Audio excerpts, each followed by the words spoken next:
IPhone नाम तो सुना होगा। आपको पता है जब भी कोई दोस्तों पहली बार आईफोन इस्तेमाल करता है और कुछ समय बाद इस्तेमाल करने के बाद उसका कुछ ऐसा रिएक्शन होता है।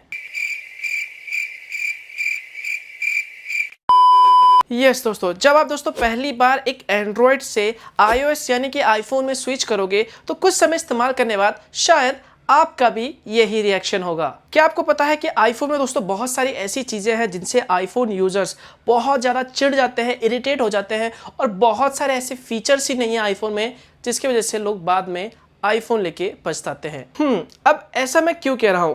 वीडियो लास्ट तक देखो, आपको सब कुछ समझ आ जाएगा। Number 1, incoming call screen. इस चीज़ के बारे में मैं यार क्या ही बोलूँ, मुझे सबसे मोस्ट इरिटेटिंग चीज़ आईफोन की ये इनकमिंग कॉल स्क्रीन लगती है।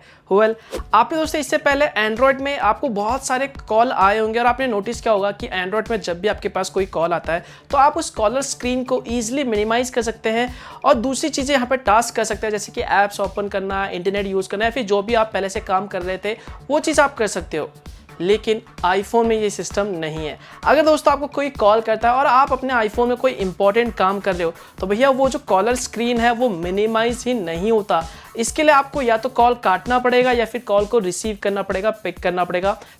अब आप सोचो, आप अपने आईफोन पे कोई इंपॉर्टेंट काम कर रहे हो, कोई मूवीज देख रहे हो, वेब सीरीज देख रहे हो और जिसका भी कॉल आया है उसकी कॉल को आप रिसीव नहीं करना चाहते, पिक नहीं करना चाहते, लेकिन फिर भी बार बार वो जो कॉलर ट्यून है जो स्क्रीन पे आया जा रहा है, स्क्रीन बजे जा रहा है और ऐसे में ऑब्वियस सी बात है आप इरिटेट हो जाओगे। और कुछ लोग तो भैया ऐसे होते हैं जो बार बार फोन रिसीव ना करने पे भी फिर भी लगातार कॉल करते रहते हैं। तो ऐसे कंडीशन में सोचो आप अपने फोन में कुछ जरूरी काम कर रहे हो, जरूरी चीजें देख रहे हो तो वो स्क्रीन ही मिनिमाइज ना हो तो सोचो कितना गुस्सा आएगा।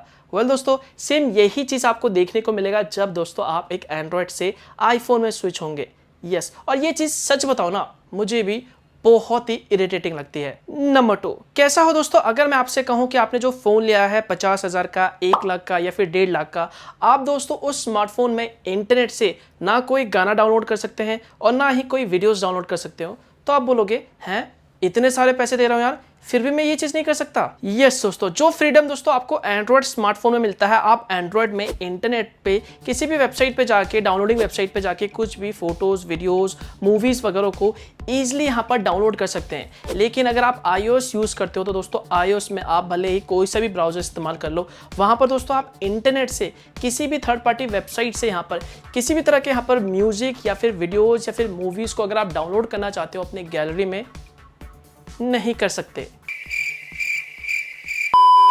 अब दोस्तों आईफोन में म्यूजिक सुनने के लिए एप्पल अपना खुद का एक म्यूजिक ऐप देता है जिसके अंदर दोस्तों अगर आपको कोई गाना सुनना है, कोई भी अपना फेवरेट सॉन्ग अगर आपको डाउनलोड करना है तो इसके लिए आपको पे करना पड़ेगा, यानी कि पेड सर्विस आपको देखने को मिलता है। लेकिन अगर आप बाहर से, आपको कोई फेवरेट म्यूजिक आपने बाहर से डाउनलोड कर लिया, कोई मूवीज हो गया, वीडियोस हो गया, अगर आप उसे डाउनलोड करके अपने म्यूजिक के प्लेयर लिस्ट में या फिर कह लो प्लेयर में डालना चाहते हो तो वो आप नहीं कर सकते। यस, इसके लिए दोस्तों आपको अलग से पहले अपने कंप्यूटर फिर लैपटॉप सिस्टम में iTunes सॉफ्टवेयर को डाउनलोड करना पड़ेगा, फिर बाहर से आपको किसी वेबसाइट से आपको सॉन्ग्स डाउनलोड करना पड़ेगा, फिर उस iTunes सॉफ्टवेयर की मदद से आपको अपने आईफोन में सॉन्ग्स को ऐड करना पड़ेगा, तभी आपके म्यूजिक में वो जो सॉन्ग्स है वो शो होंगे। सोचो एक नॉर्मल यूजर है जिसे जो इतना ज़्यादा टेक सेवी नहीं है, अगर वो पहली बार एंड्रॉयड से आईफोन में यानी कि iOS में स्विच हो रहा है तो वो सब ये कैसे कर सकता है? फिर वो बोलता है यार गाना कैसे डाउनलोड करे, मूवीज डाउनलोड करना वो कैसे करे, वीडियोस डाउनलोड करना मुझे इंटरनेट से वो कैसे करे।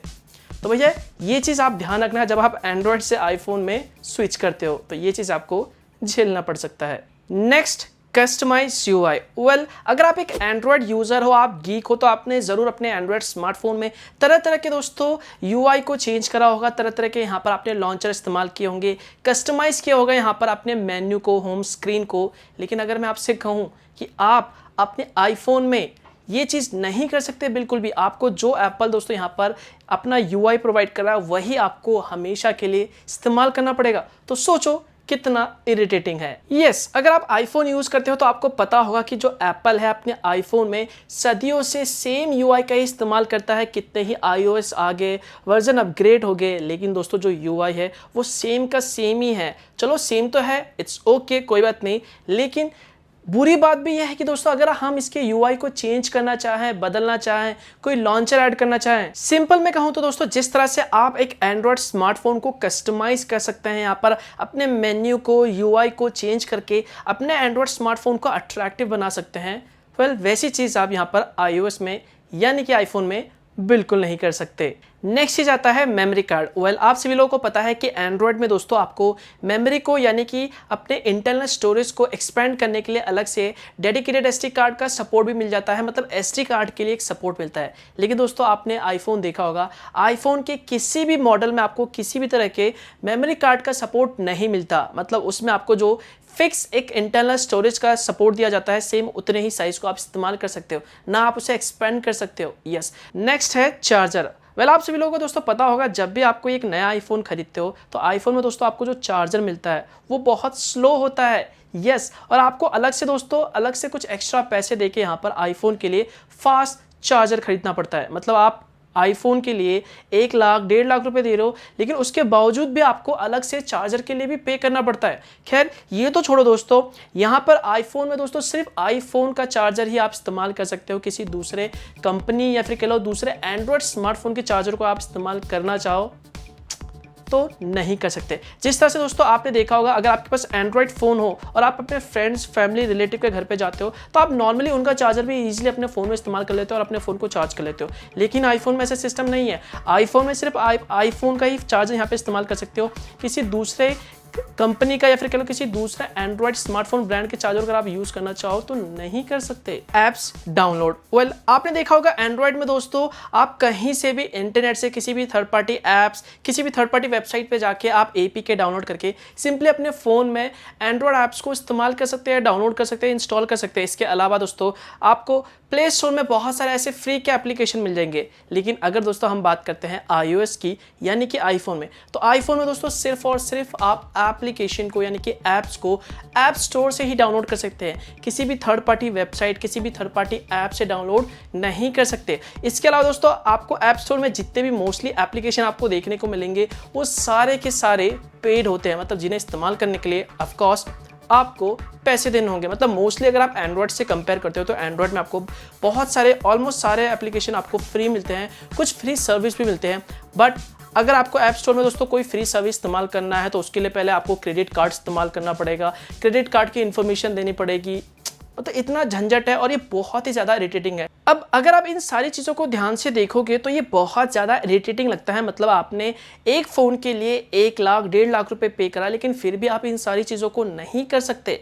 दोस्तों इसके पीछे है एप्पल का रेस्ट्रिक्शन। तो यहाँ पर एप्पल ने अपने iOS में रेस्ट्रिक्शन लगा रखा है यहाँ पर सिक्योरिटी की वजह से, कि आप ये सारी चीज़ें यहाँ पर आप अपने आईफोन में नहीं कर सकते। हालांकि दोस्तों ये चीज़ें आप कर सकते हो यहाँ पे सिंपली अपने आईफोन को जेल ब्रेक करके, जो कि मैं बिल्कुल भी रिकमेंड नहीं करता। अगर आप अपने आईफोन को जेल ब्रेकिंग करते हो यहाँ पर तो ऑब्वियस सी बात है आपके आईफोन में जो भी सिक्योरिटी है या फिर जिस तरह से दोस्तों आईफोन को सिक्योर माना जाता है वो सब कुछ खत्म हो जाएगा। वैसे दोस्तों आपको ये वीडियो कैसे लगे? अगर जानकारी अच्छी लगी तो वीडियो को लाइक जरूर कर देना, वीडियो को शेयर कर देना ताकि और लोगों को भी इसके बारे में जानकारी मिल सके।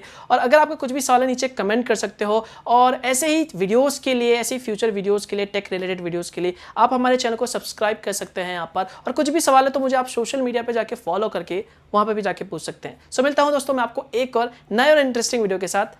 तब तक के लिए बाय बाय।